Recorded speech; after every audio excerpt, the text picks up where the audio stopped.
Hello दोस्तों, आज फिर से एक वीडियो लेकर आया हूँ। आज हमारे पास आया है OnePlus 8T और भी कई सारे मॉडल है OnePlus के, Realme के और Oppo के और Vivo के, जिनमें ड्यूअल बैटरी है। इस बैटरी के दो हिस्से है, सेंटर में दो सेल लगी हुई है। इसमें एक सेल ये है और एक सेल ये है, मगर पत्ता जो है इसमें सिंगल लगा हुआ है, सिंगल पत्ते वाली बैटरी है। ये जो डिवाइस है हमारे पास अभी बूट लूप की कंडीशन में आई है। तो आप कैसे चेक कर पाएंगे जो ड्यूअल बैटरी होती है और सिंगल पत्ते वाली, ड्यूअल बैटरी सिंगल पत्ते वाली, जो भी नए मॉडल आते हैं मोस्टली ड्यूअल बैटरी वाले, उनमें आपको ध्यान एक चीज का रखना होता है। किसी में 3.7 वोल्ट ही बैटरी है ड्यूअल होके भी, किसी में ड्यूअल होने के साथ साथ सीरीज में बैटरी लगी हुई है। उनमें क्या है कि वोल्टेज एक्स्ट्रा निकलती है आउटपुट। मान के चलो अगर ये दो बैटरी पैरेलल में जुड़ी होती, पॉजिटिव पॉजिटिव और नेगेटिव नेगेटिव, तो ये खाली एम्पियर बढ़ाता, mAh जो बैटरी है वो खाली बढ़ाता और वोल्टेज जो है यहाँ पे प्रॉपर वही आती 3.7 से लेकर 4.2 तक। अभी ये जो आ रहे हैं नए मॉडल, इनमें सीरीज में बैटरी लगी हुई है। अगर ये बैटरी ड्यूअल होके पैरेलल में लगी होती, पॉजिटिव से पॉजिटिव और नेगेटिव से नेगेटिव, तो यहाँ पे आउटपुट में आपको 3.7 वोल्ट से लेकर 4.2 वोल्ट तक ही मिल जाता है। अब जो ये नई डिवाइसेस आ रही है आजकल, मोस्टली ऐसी डिवाइस आती है जिनमें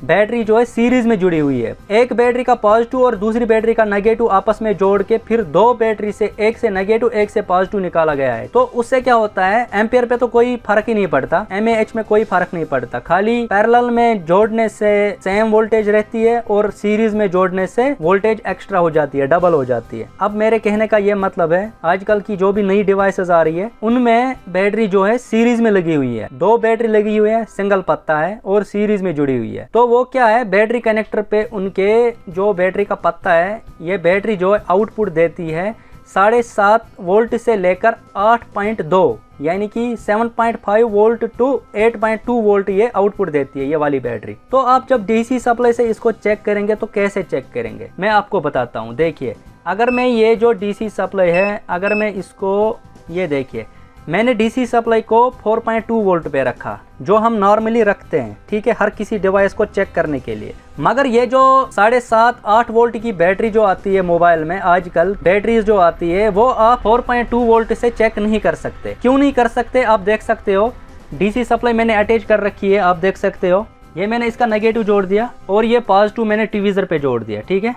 इसकी बूट केबल तो अभी है नहीं मेरे पास, मगर मैं आपको फिर भी चेक करके बताऊंगा। कम से कम फर्स्ट लोगो तो आएगा ही, भले बैटरी लो बताए, भले कुछ बताए, कम से कम फर्स्ट लोगो तो आएगा ही। कम से कम एक डायग्नोज मिलेगा आपको कि फ़ोन में क्या दिक्कत है क्या नहीं है, ठीक है, फ़ोन बूटअप हो रहा है नहीं हो रहा। अगर मैं इस पे 4.2 वोल्ट रखूंगा, मैंने 4.2 वोल्ट रखा यहाँ पे, ये वीडियो ना आपको बहुत काम आएगी आगे। मैंने 4.2 वोल्ट रखा। बैटरी कितनी वोल्ट है, बैटरी जो है 7.5 वोल्ट से लेकर 8.2 वोल्ट है। अभी हमें मिनिमम फोन को बूट करने के लिए मिनिमम कितनी वोल्ट चाहिए, हमें फोन को बूट करने के लिए कम से कम, इन जो नए मॉडल आते हैं इनमें कम से कम हमें 7.5 वोल्ट चाहिए, जो कि मैंने यहाँ पे 4.2 ही रखा है। अभी मैं चेक करके बताता हूँ। अगर आप कोरा डीसी सप्लाई यूज कर रहे हो, सुगान यूज कर रहे हो या कोई और यूज कर रहे हो, अगर आप 4.2 रखोगे, बैटरी कनेक्टर पे जोड़ दोगे, तो फोन जो है ऑटो एम्पियर कंजप्शन करेगा, 20 तक, 15 तक या 10 तक, जितनी भी ऑटो कंजप्शन करेगा ही, ये करेगा कन्फर्म। अगर आप इसे कोराड पे टेस्ट कर रहे हो या किसी और डीसी सप्लाई पे टेस्ट कर रहे हो। मगर ये जो डीसी सप्लाई है, इसका सर्किट ही कुछ अलग होता है। ये मैंने वी बेड पे जोड़ दिया 1 पॉइंट, तो मैं पावर की जो प्रेस कर रहा हूँ, मगर इस पे कुछ भी सेंस नहीं ले रहा, पावर की टोटल भी काम नहीं कर रही। ये सरासर इसमें वोल्टेज कम हो रही है, इसी वजह से पावर की जो है काम नहीं कर रही है। खामखा आप कहीं और पे काम करेंगे, पावर आईसी पे या किसी और पे। अगर आप कोरा डीसी सप्लाई यूज कर रहे हो, मैं पहले ही बता रहा हूँ, अगर आप कोरा डीसी सप्लाई यूज कर रहे हो और 4.2 से इसको चेक करोगे तो ये ऑटो कंजप्शन करेगा। तो मैं अब वोल्टेज इसकी चेंज करूंगा,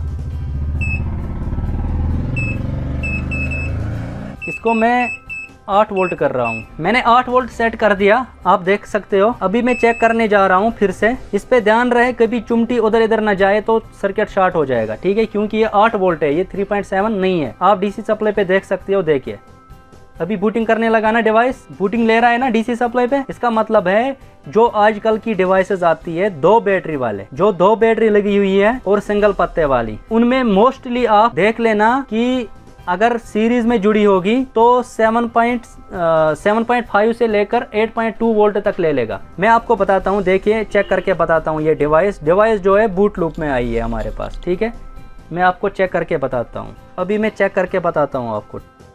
ये देखिए बैटरी लो का साइन आ गया ना, कम से कम इतना तो आ गया ना, बैटरी लो वाला साइन आ गया, कम से कम इतना तो पता चलता है डिवाइस किसी हद तक ऑन है, इतना तो पता चल रहा है, डायग्नोज तो मिल ही जाएगा। मैं आपको फिर से बता रहा हूँ, अगर आप कोरा डीसी सप्लाई यूज कर रहे हो या सुगन या कोई भी नॉर्मल डीसी सप्लाई यूज कर रहे हो, अगर आप 4.2 वोल्ट उस पर रखोगे और इस पे अटैच करोगे तो डिवाइस जो है ऑटो एम्पियर कंजप्शन करेगी। आपके मन में ऐसा आएगा कि डिवाइस में कहीं ना कहीं शॉर्ट है या लीकेज है, बल्कि ना तो शॉर्ट रहता है वो, ना लीकेज रहता है। एक्चुअल में सर्किट को वोल्टेज कम होने की वजह से रिवर्स वोल्टेज मिल रही है, तो उस वजह से आपको डीसी सप्लाई जो है सही से रीडिंग नहीं बताएगी। अब अगर आप कोई एडवांस वाली डीसी सप्लाई यूज़ कर रहे हो, जैसे मैं ये कर रहा हूँ ऑक्सिजन वाली JC P2408 में यूज़ कर रहा हूँ, ये जो है परफेक्ट वोल्टेज बताती है। मैंने आपको इससे पहले भी एक वीडियो में बताया था। चलिए मैं आपको फिर भी कोराड पे बताता हूँ चेक करके कि क्या रीडिंग ले रहा है कोराड पे।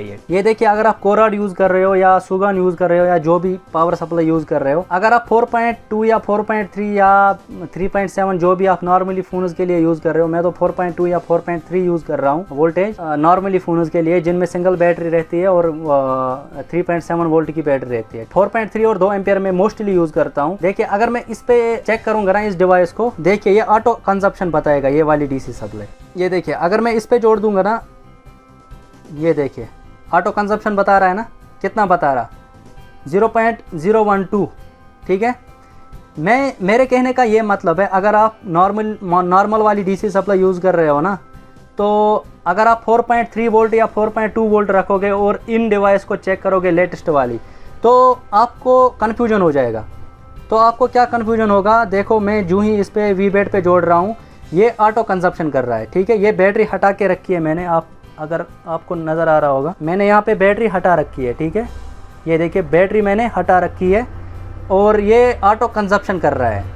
इसका मतलब ये नहीं है कि फ़ोन में शॉर्ट है या लीकेज है, जो भी है इसमें वो वाली प्रॉब्लम है नहीं। इसमें एक्चुअली है CPU की दिक्कत, CPU रैम इसका ड्राई है, जो भी है वो मैं आपको बताता हूँ। देखिए कैसे चेक करना रहेगा इस वाली डीसी सप्लाई से। ये देखिए, मैं यहाँ पे मेमोरी 3 में 8 वोल्ट रखा है। ठीक है, अब इससे चेक करके बताता हूँ। देखिए इस पे भी ये नॉर्मली बूट करेगा।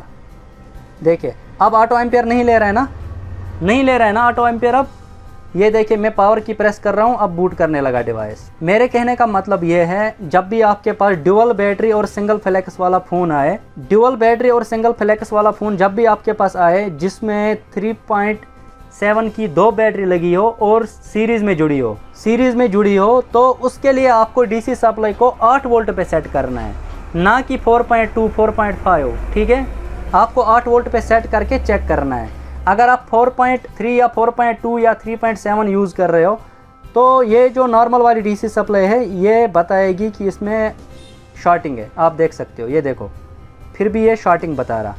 ठीक है ना, शॉर्टिंग बता रहा है ना, ये शॉर्टिंग नहीं है। मैं कह रहा हूँ कि ये सर्किट में वोल्टेज कम हो रही है, उस वजह से ये ऑटो एम्पियर ले रहा। जो ही मैं इस पे मेमोरी 3 पे 8 वोल्ट पे करता हूँ, तो ये ऑटो कंजप्शन नहीं करता। देखिए, ठीक है, डिवाइस में जो है असल में लोगों की प्रॉब्लम है, तो वो भी मैं इसको रिपेयर करूँगा। ये देखिए बैटरी लो का साइन आया ना। ठीक है, बैटरी लो का साइन आया ना, ये BSI की वजह से आ रहा है, BSI नहीं जुड़ा है ना, इसीलिए बैटरी लो का इशू आ रहा है। ठीक है, आपको अगर दिख रहा होगा डिस्प्ले इसमें झिलमिल हो रही है, अगर वीडियो पे आ रहा होगा थोड़ा बहुत, तो इसमें डिस्प्ले जो है झिलमिल हो रही है। ये देखिए आप, तो इसमें यही प्रॉब्लम है, असल में CPU से दिक्कत है इसमें। चलिए इसको रिपेयर करने की कोशिश करते हैं आज। CPU इसका रिबाल करेंगे, रिफिक्स करेंगे इसका CPU, उसके बाद मैं फिर से आपको टेस्ट करके बताऊँगा डीसी सप्लाई पे।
CPU मैंने रिफिक्स कर दिया बिना रैम के, रैम अभी नहीं लगी है इसमें। देखते हैं बिना रैम के कितना लेता है ये, 8 वोल्ट पे कितना लेता है ये। आप देख सकते हो 9900 के मिली एम्पियर के आसपास ये अटक रहा है, 99 पे अटक रहा है। और जहाँ तक USB पोर्ट का सवाल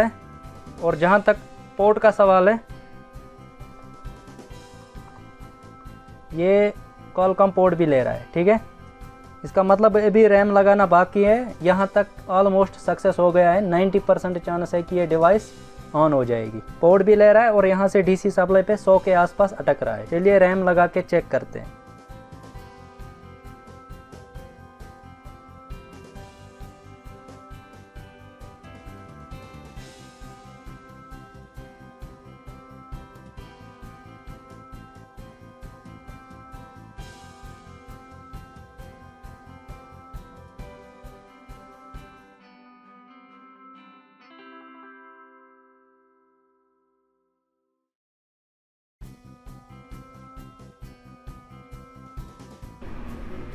फिर से मैं सेम DC सप्लाई से आपको चेक करके बताऊंगा।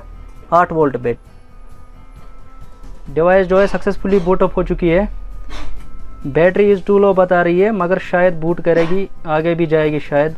BSI के बिना ऐसा बता रही है ये। आप देख सकते हैं डिवाइस जो है बूट अप होने लगी है, ठीक है।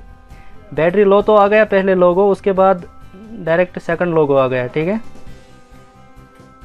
अभी मैंने इस वीडियो में आपको बताया कि 8 वोल्ट की जो बैटरी रहती है, जिस डिवाइस में 8 वोल्ट की बैटरी है उसको कैसे चेक किया जाए DC सप्लाई से।